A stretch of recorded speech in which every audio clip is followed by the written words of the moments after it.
Good afternoon, ladies and gentlemen. My name is Robert Rayburn here at Life Pro Asset Management. It is December 16th of 2021.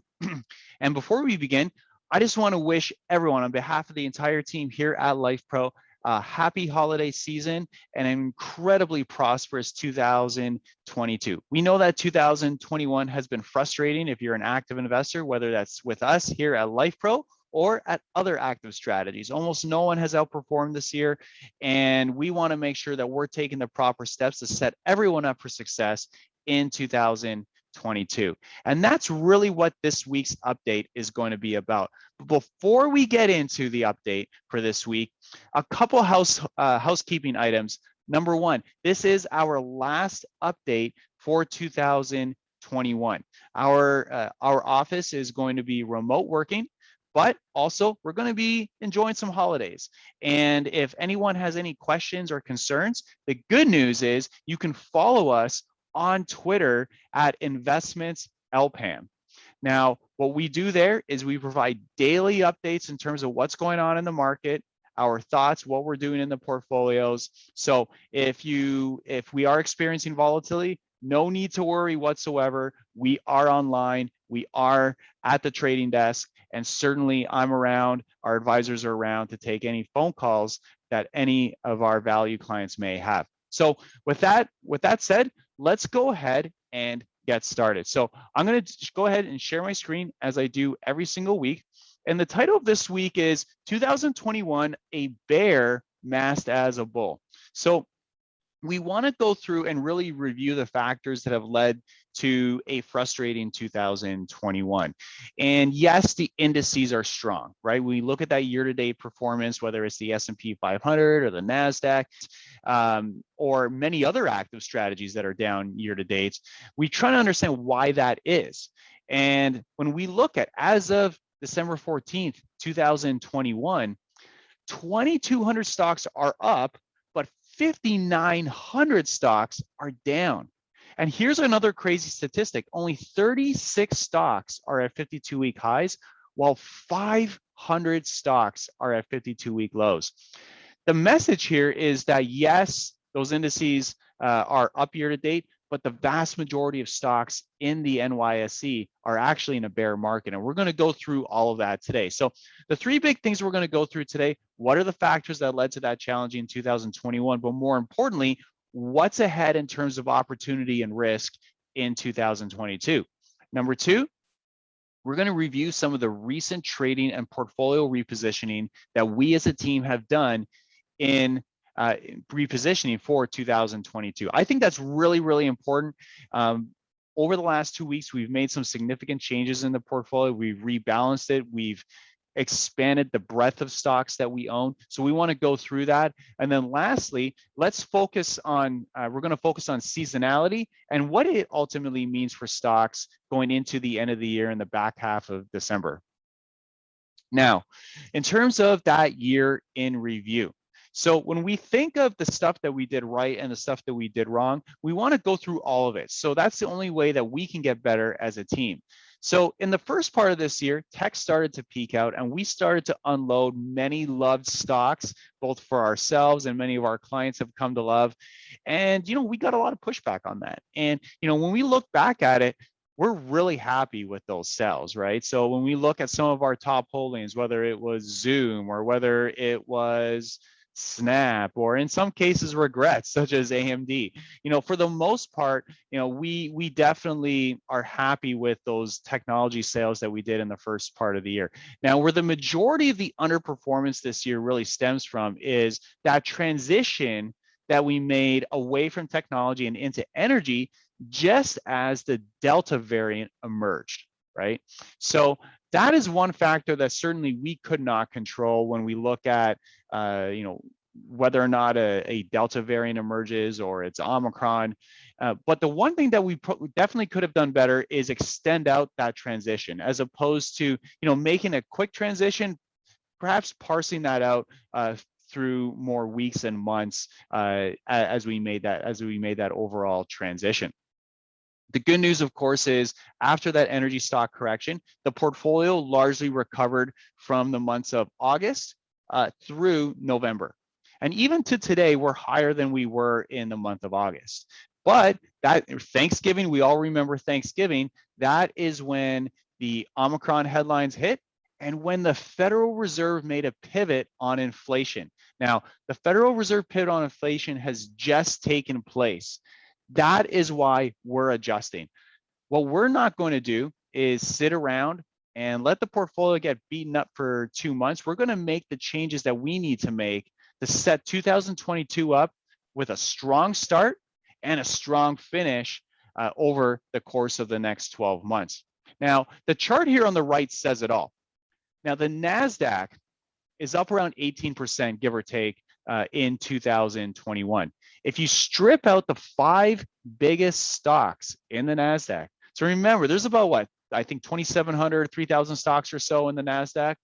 If you just strip out 5 of them, the 5 biggest ones, the year-to-date performance of the NASDAQ goes from being up 18% to being down more than 20% year-to-date in 2021. That's the type of year it's been.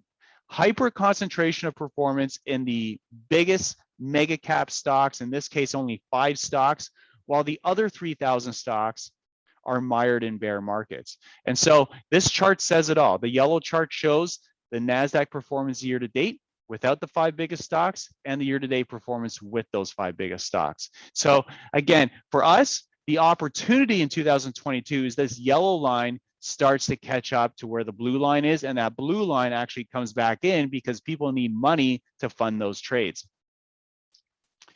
And that's what's been happening. People have been hiding instability. So when we have inflation like we've had 5%, 6%, 7%, as opposed to holding cash as defense, right? Because if you hold cash as defense, guess what? You're losing 5%, 6%, 7% on your money. So what investors have been doing, they've all been piling into the Facebooks, the Googles, Microsofts, Apple, Amazons of the world, those giant platforms that are going to, generate some predictable 10%, 20% revenue growth. The problem with that, of course, is they've now become cash equivalents. So if when inflation starts to ebb, those investors are going to look for other opportunities outside of those 5 stocks. And to fund those trades, they're going to have to sell some of those mega cap stocks to fund the rest of the trades. So we actually think the big risk right now, it doesn't matter what the market does tomorrow or yesterday or today, but longer term, over the next month, 2 months, 3 months, over the next year, is in these mega cap stocks, because that's where the crowd is hiding. They're the most overowned stocks on the planet right now. So that's what we're looking at for 2022 as the big opportunity. So the question is, where are the bargains? As we enter into this new year, what we've done with the portfolio is what we call a barbell portfolio design. So part of the portfolio is focused on the reopening of the US economy. Yes, we've brought that energy weight down, but it's still a big overweight relative to the market. That's part of the reopen. The other part of that reopening trade is the hotel and consumer trade. So we have that one barbell within the portfolio. It's about the reopening of the US economy. The other part of the portfolio now is focused on secular growth stocks that are suddenly available to us at deep discounts. Now, we don't own the stock that I'm about to talk about, but it's just a great example. Zoom is off 72% from its highs. It's actually a company that we've done some research in, but that's a great example of a secular growth stock that was in favor, became out of favor, and is now down 70% off its highs. To give you an example of what's taking place market-wide, yes, again, the NASDAQ is up year to date, but take a look at this. Within the NASDAQ, the average stock is down 40% off its highs. Meanwhile, the NASDAQ itself is only 3.6% off its highs. This shows you the impact of the mega cap stocks and how they're distorting the overall index performance. We look just merely at the S&P 500. The average stock is down 12%, while the index itself is only down 0.5% off its high. So again, when we look at the vast majority of stocks, most of them at this point are trading at deep corrections or in many cases in bear markets. So what have we been doing? Over the last couple of weeks, really starting in Thanksgiving when the Federal Reserve announced a pivot, we decided what we're going to do is, even though we're still positive on energy and oil, is we're going to reduce that energy weight. Why? Because we need money to rotate into some other areas of the market that have opened up as very significantly cheap relative to fair value. So while still overweight energy, we are focused on domestic producers within the energy space. The big move that we've made is we've increased that technology weight. Well, we are focused on buying platform names at deep, deep discounts. So again, these are things that have opened up that weren't available to us just 3 or 4 months ago. And so we take notice of that. The other thing, of course, is we've increased our financials weights. So in particular, financial tech, right? So when we look at fintech names, these are names, again, that are 40% off their highs on average. And we're focused on automated lending platforms. The last one, maintaining our travel names. Now, you'll notice where we have not raised cash from is are our hotel weights or travel-related names.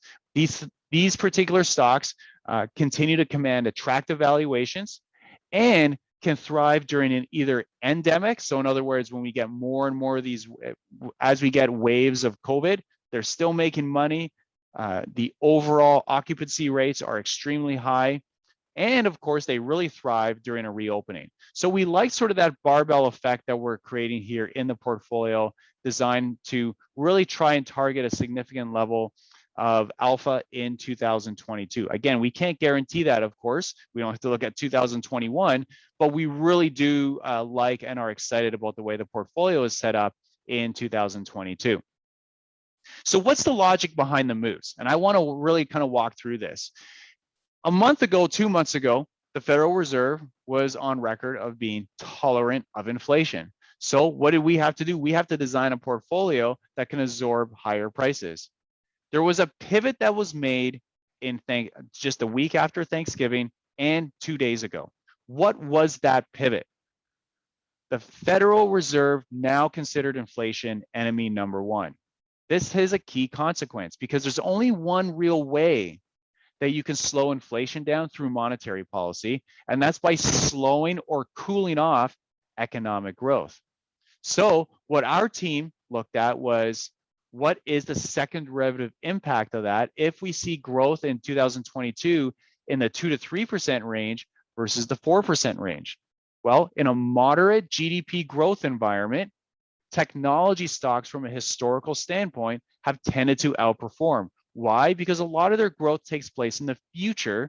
So that discount rate that's applied to those names lowers thanks to the lower growth rate and pushes up the asset price. So that's really, at the end of the day, why we decided to lower the energy weight, rotate that money into some of these secular growth stocks, but at the same time, maintain that reopen exposure, because the other big theme in 2022 is the ebbing of inflation and the transition from pandemic to endemic. We know the science behind Omicron says that, yes, it's more infectious, but it's also less deadly. And that's what we're seeing so far in South Africa, in the UK, in Austria, and across the European Union, and so far here in the US, knock on wood, of course. And if that continues to be the case, we think that reopening trade will really become a durable trade throughout the course of 2022. So why do we think inflation is ebbing? Well, first of all, the chart here on the right are what we call the five-year forward inflation expectations. What do investors expect inflation to do 5 years from now on a 5-year ongoing basis? And we can see here, it really peaked out in October and has been starting to head lower ever since. That's something you want to see. It's a leading indicator for overall inflation. The other thing, of course, that we see is PMIs are starting to top out and decline in China. Why is that so important? China is your lead indicator for inflation. While I know it annoys a lot of people that a lot of our goods are imported from China, that's the reality. They're just made in China. So we have to look upstream and say, well, what's the inflation picture doing in China, not the US? Because that's ultimately the same way their goods are imported into the US, their inflation or deflation is also imported into the US. So as inflation comes down in China, we expect a lag of about 2 or 3 months until you start seeing it in the data here in the US. So now we're positioning ahead of the game.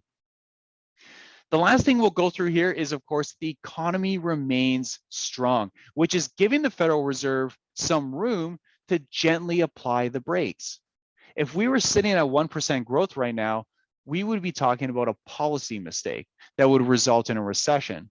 We don't see that right now because the economy is so strong. We see that retail sales, adjusted for this one-time big blip here as the economy reopened, we're on a very strong run rate that is unprecedented. And I want to be very clear that part of the reason for the supply chain constraints that we're seeing across the US and across the world is that supply chains have largely been designed to deal with about 2 to 3% nominal GDP growth in the developed world. It hasn't experienced growth like this. It doesn't know how to handle that. That means the supply chain constraints are a function of just massive demand in the economy. And then, of course, job openings at record highs. So overall, we know that 2021 has been a frustrating year, but we want to stay focused on areas where growth is available at deep discounts, where businesses are going to thrive from a broad and sustained reopening of the US economy, and of course, some of those secular themes that are durable throughout recessions and expansions in the business cycle, such as the shortage of oil, such as the digitization of the American and global economy. We want to stay focused on these areas. That's point number one. Number two, the Federal Reserve is set to slow growth in order to lower inflation. That means lower GDP growth. That means growth assets that have been dumped over the last 12 months. We were part of the group of dumping growth stocks. We can now revisit those at deep discounts. And lastly, moderating growth should help investors realize value in many beaten up areas of the market in 2022. We could very well see, if our thesis plays out, where the index itself actually has kind of a mediocre year, but where the average stock does really well. And that's part of how we're positioning the portfolio right now. Complete opposite of this year, where the indexes are strong, the average stock has been beaten up. We think next year is actually going to be a situation where the indexes are mediocre to down, but the average stock is doing quite well. And so that's how we're positioning ourselves. If anyone has any questions or concerns, please feel free to reach out to us. Remember to follow us on Twitter at LPAM Investments, or I think it's actually Investments LPAM, to stay abreast of the daily market developments as we go on that 2-week break from the market update. Thank you again for all your business. Have a happy holiday season, a prosperous, safe, and fun New Year's, and we'll speak again in January. Thank you.